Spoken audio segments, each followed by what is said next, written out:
ભાવનગરના રંઢોળા ગામમાં નદીમાં કાર તણાઈ હોય તેવો એક વિડીયો સામે આવ્યો છે। રજાવળ નદી બંને કાંઠે વહેતી થતા કોઝવે પાણીમાં ગરકાવ થયો છે। કાર તણાવવાના લાઈવ દ્રશ્યો સામે આવ્યા છે। પાલીતાણામાં 12 ઇંચ વરસાદ થતા જળાશયો ઓવરફ્લો થયા છે। કારમાં સવાર પરિવારનો આબાદ બચાવ થયો છે। જે વિડીયો સામે આવ્યો છે ભાવનગરથી કાર તણાવવાનો, તે આપ જુઓ।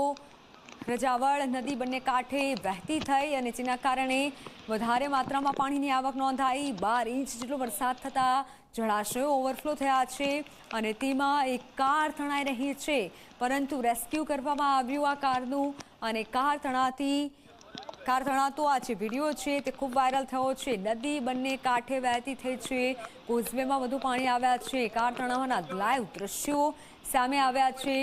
લોકો આવા વિડીયો જોઈને પણ ડરી રહ્યા છે, કારણ કે આસપાસના તમામ વિસ્તારોમાં જે પાણીનો ભરાવો થયો છે। ભાવનગરના લોકોને ખાસ કરી અપીલ છે કે સાવચેતી રાખજો। હાલ આ વિડીયો છે તે હૃદય કંપાવનારો છે, પરંતુ રેસ્ક્યુની પ્રક્રિયા કરવામાં આવી। કાર તણાવવાના લાઈવ દ્રશ્યો સામે આવ્યા છે।